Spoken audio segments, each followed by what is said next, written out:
Hello दोस्तों, Rahul commerce education में आपका स्वागत है। जैसा कि हम पहले ही जान चुके हैं कि संडे सुपर सीरीज़ होनी है।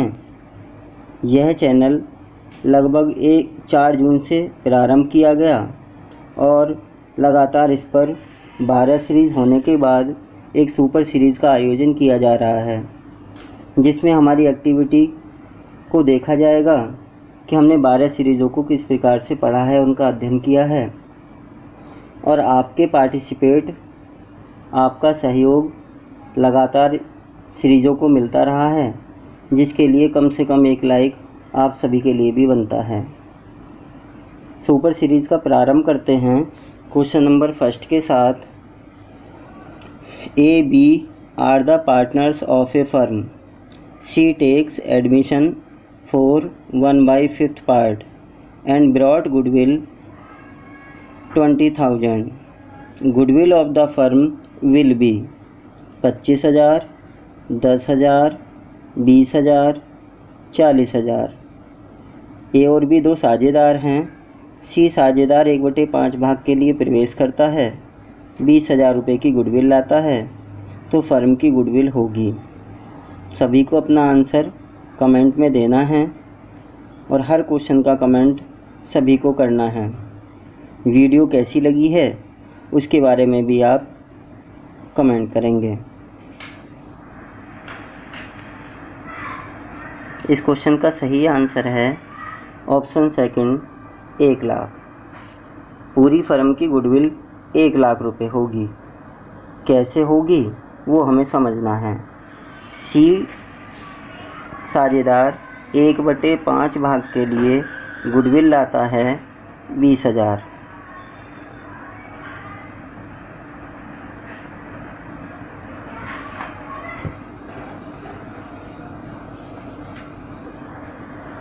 पूरी फर्म की गुडविल निकालने के लिए जो इसका पार्टीशन है, पूरे भाग के लिए गुडविल कितनी होगी, तो 20,000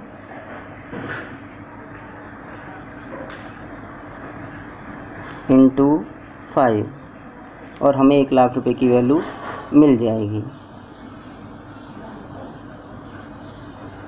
नेक्स्ट क्वेश्चन है, cost of machine 25,000, expenses on machine 5,000, scrap value 2,000।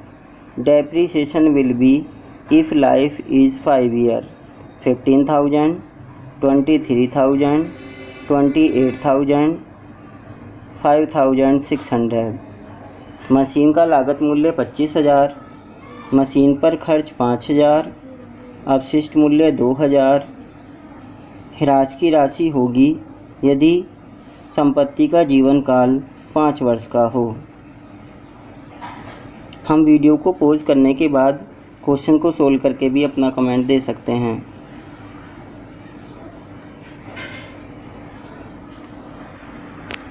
इस क्वेश्चन का सही आंसर है ऑप्शन 4, 5,600।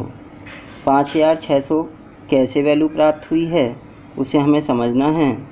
हमारा फॉर्मूला है डेप्रीसिएशन फाइंड आउट करने का। Depreciation equal to cost of machine plus expenses on machine minus scrap value. Cost of machine में expenses on machine को जोड़ना है, स्क्रैप वैल्यू को घटाना है और जो वैल्यू हमें प्राप्त होगी उसे इसके लाइफ से डिवाइड करना है। 25,000 प्लस 5,000 30,000 माइनस 2,000 करने के बाद 28,000 और 28,000 को 5 से डिवाइड करने के बाद हमारी वैल्यू हमें प्राप्त हो जाएगी। नेक्स्ट क्वेश्चन है, opening stock 40,000, average stock 30,000, closing stock will be. Closing stock की अमाउंट हमें निकालनी है। ओपनिंग स्टॉक हमें दिया हुआ है और औसत स्कंध 30,000 रुपये भी हमें दिया हुआ है। 10,000 रुपये, 70,000 रुपये, 20,000 रुपये, 60,000 रुपये।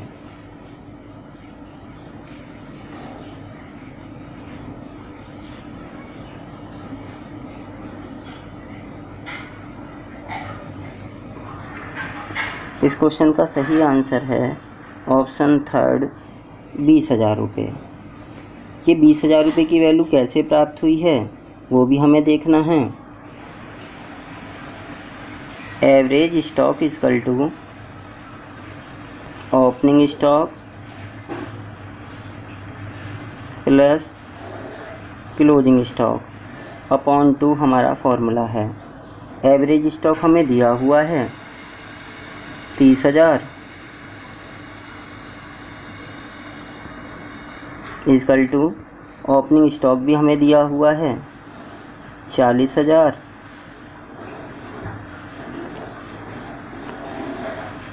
आप समझ जाएंगे, plus closing stock upon 2 cross multiple करने के बाद 60,000 और 60,000 रुपये में से 40,000 रुपये की वैल्यू घटाने के बाद हमारी वैल्यू आ जाएगी 20,000।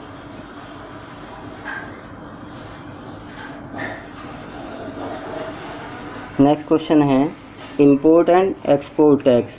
Import and export tax is known as income tax, sales tax, excise duty, none of these. आयात तथा निर्यात कर जाना जाता है किस नाम से? इनकम टैक्स के नाम से, आयकर, सेल्स टैक्स बिक्री कर, एक्साइज ड्यूटी सीमा शुल्क, नन ऑफ दीज इनमें से कोई नहीं।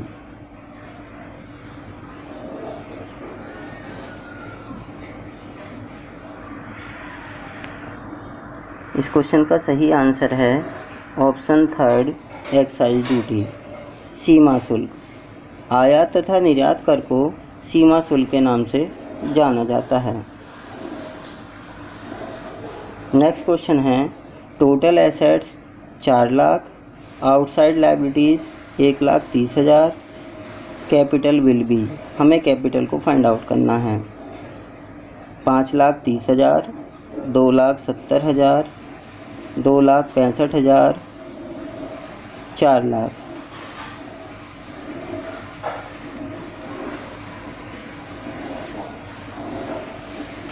हम वीडियो को रोककर क्वेश्चन को सोल्व कर अपना कमेंट दे सकते हैं।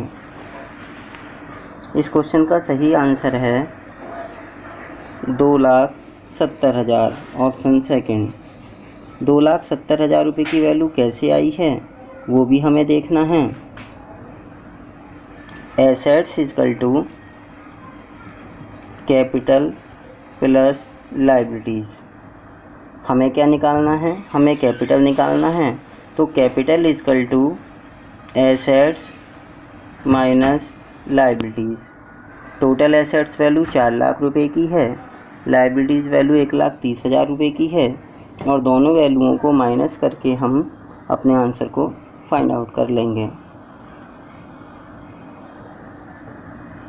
नेक्स्ट क्वेश्चन है on under valuation of assets which account is called debit. संपत्ति का मूल्य कम होने पर कौन सा खाता डेबिट किया जाता है? Revaluation account, assets account, cash account, none of these. पुनर्मूल्यांकन खाता, संपत्ति खाता, रोकड़ खाता इनमें से कोई नहीं।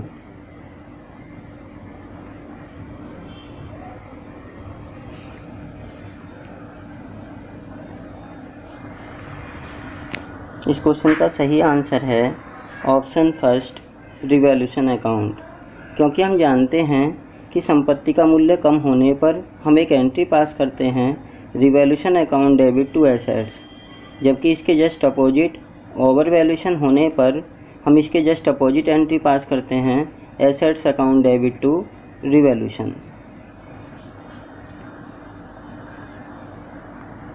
नेक्स्ट क्वेश्चन है the minimum number of partners in a partnership firm. एक साझेदारी फर्म में साझेदारों की न्यूनतम संख्या होती है, मिनिमम न्यूनतम संख्या होती है 20, 7 to 50। सभी को हर क्वेश्चन पर कमेंट करना है, हर क्वेश्चन का कमेंट करना है।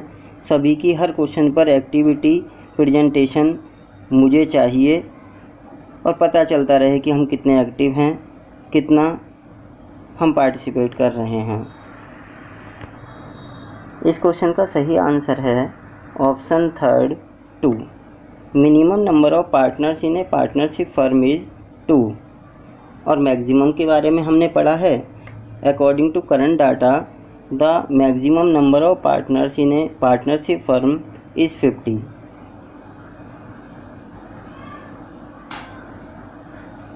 नेक्स्ट क्वेश्चन है the minimum number of members in a public company. एक सार्वजनिक कंपनी में सदस्यों की न्यूनतम संख्या, न्यूनतम और अधिकतम, ये दोनों चीज़ों को हमें ध्यान में रखना है। Minimum number of members in a public company, एक सार्वजनिक कंपनी में सदस्यों की न्यूनतम संख्या होती है 27 to 50।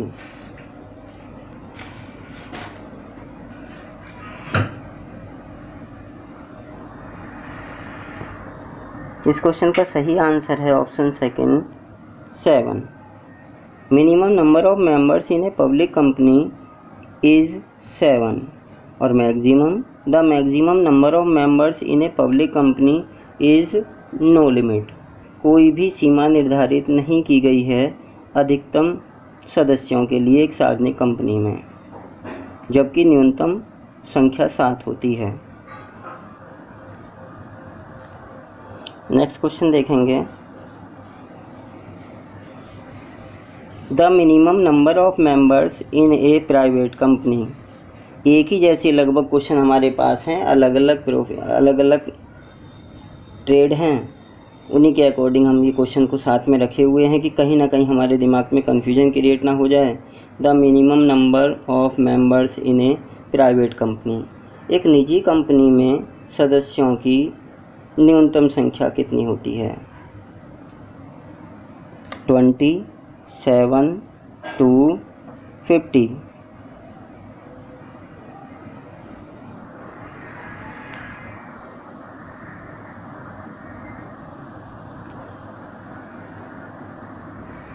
इस क्वेश्चन का सही आंसर है ऑप्शन थर्ड 2।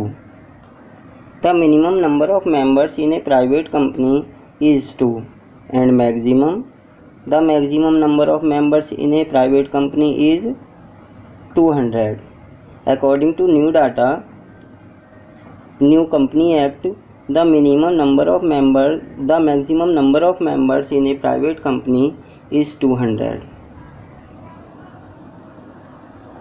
नेक्स्ट क्वेश्चन देखेंगे the level of management is, प्रबंध के स्तर हैं 2, 3, 4, नन ऑफ दीज।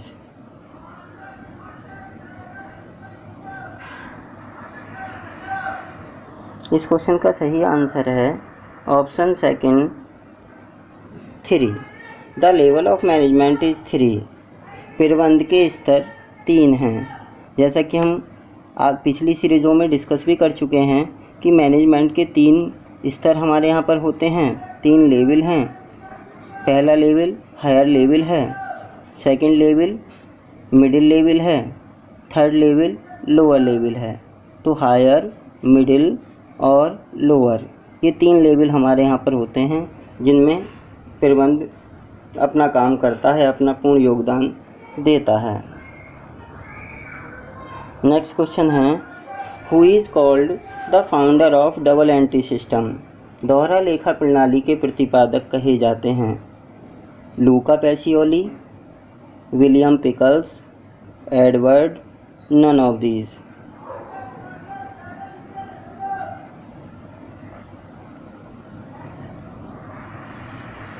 इस क्वेश्चन का सही आंसर है option first Luca Pacioli. Luca Pacioli is known as Lucas Pacioli. दोनों ही नाम सेम हैं, लूका पैसियोली और ल्यूकस पैसियोली। तो Lucas Pacioli is called the founder of double entry system. एक चीज़ का हमें और ध्यान रखना है कि it is called the founder of book keeping system also. पुस्तपालन के प्रतिपादक भी लूका पैसियोली ही कहे जाते हैं।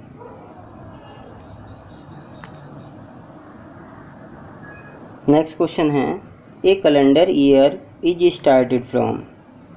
एक कैलेंडर ईयर प्रारंभ होता है अप्रैल 1 से, जुलाई 1 से, जनवरी 1 से, सितंबर 1 से।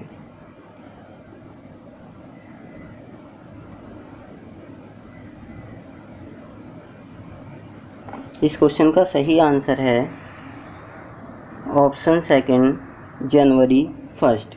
ए calendar year is started from January 1 and ended December 31। इसी के साथ साथ दूसरा क्वेश्चन कई बार पूछा गया है फाइनेंशियल ईयर से, तो फाइनेंशियल ईयर हमारा 1 अप्रैल से स्टार्ट होता है और 31 मार्च में समाप्त होता है। नेक्स्ट क्वेश्चन है the nature of capital account is nominal account, personal account, real account, none of these.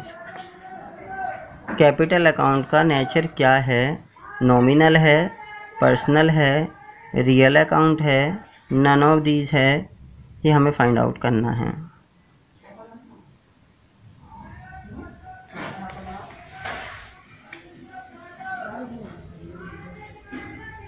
इस क्वेश्चन का सही आंसर है ऑप्शन सेकंड, पर्सनल अकाउंट। पूंजी खाता व्यक्तिगत खाता माना जाता है। Next question is the nature of capital. ये जो शब्द लिखा हुआ है कैपिटल, ये मिसप्रिंट है, ये नहीं है। The nature of purchase account.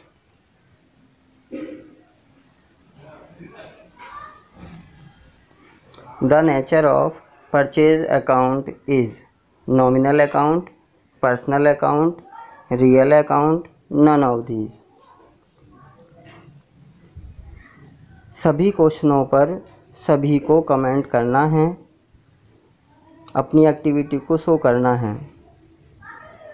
इस क्वेश्चन का सही आंसर है ऑप्शन फर्स्ट, नॉमिनल अकाउंट। नाम मात्र का खाता माना जाता है क्रय खाता। नेक्स्ट क्वेश्चन है which book is called the main book of double entry system.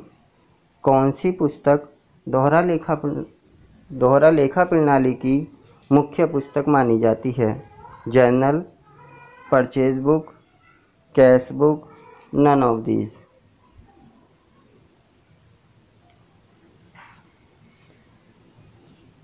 इस क्वेश्चन का सही आंसर है option first, journal. Journal is called the main book of double entry system. Next question है book keeping is called an art, a science, both first and second, none of these.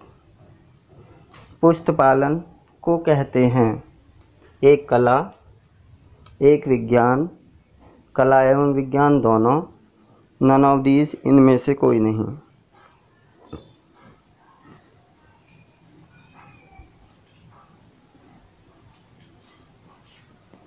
इस question का सही answer है option third, both first and second. Book keeping is called an art and a science also.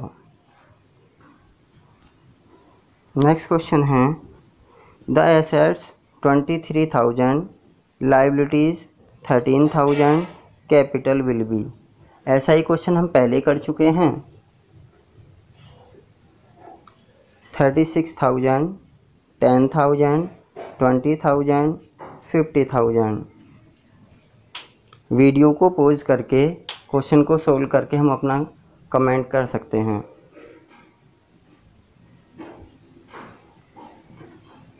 इस question का सही answer है option second, 10,000 rupees. कैसे आया है उसके बारे में हमने पहले डिस्कस कर लिया है कि कैपिटल इजकल टू, यदि हमें कैपिटल निकालनी हो तो हम एसेट्स में से लाइबिलिटीज़ को घटा देते हैं। तो assets minus liabilities equal to हमारी वैल्यू आ जाएगी। नेक्स्ट क्वेश्चन है, पार्टनरशिप एक्ट इंट्रोड्यूस इन, साझेदारी अधिनियम कब बना? 1956, 1932, 1936, 1961।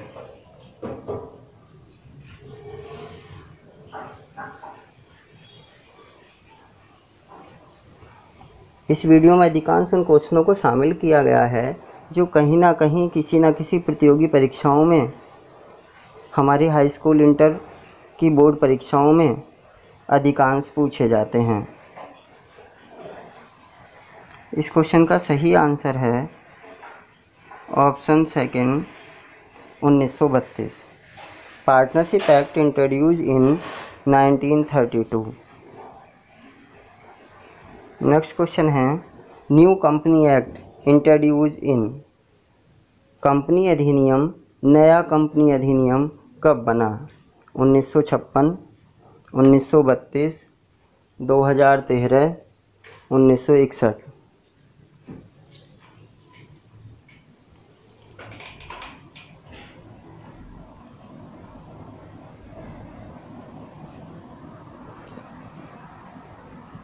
इस क्वेश्चन का सही आंसर है ऑप्शन थर्ड 2013।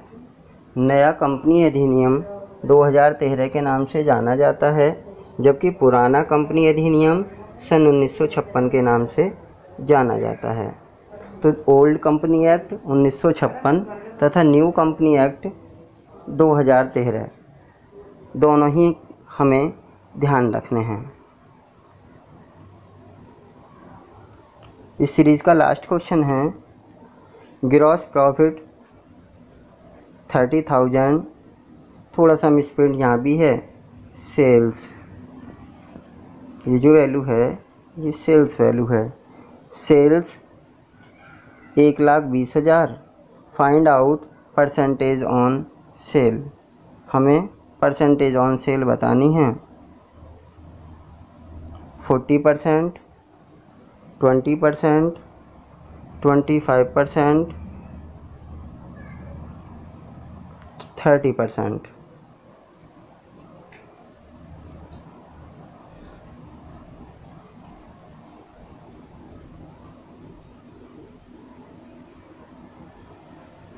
इस क्वेश्चन का सही आंसर है ऑप्शन थर्ड 25%। 25% की वैल्यू कैसे प्राप्त हुई है वो हमें पता है कि प्रॉफिट परसेंटेज निकालने के लिए हम एक फॉर्मूला यूज़ करते हैं, जीपी अपॉन टोटल सेल या नेट सेल इनटू 100। जीपी हमें दिया हुआ है 30,000, सेल वैल्यू दी है हमें 1,20,000, इनटू 100 करके हम अपनी वैल्यू को निकाल लेंगे। सीरीज़ का यह अंतिम क्वेश्चन था और इस तरह से हमारी ये सीरीज़ समाप्त होती है। सभी को प्रत्येक क्वेश्चन पर कमेंट करना है तथा हमारा टोटल स्कोर कितना रहा, हमने कितना टाइम टेकन किया, वह सब आपको सेंड करना है, जिससे कि आपकी एक्टिविटी का पता चलता रहे और इसी तरीके से आपका सहयोग मिलता रहे और यह सीरीज़ आगे आगे बढ़ती रहे। धन्यवाद।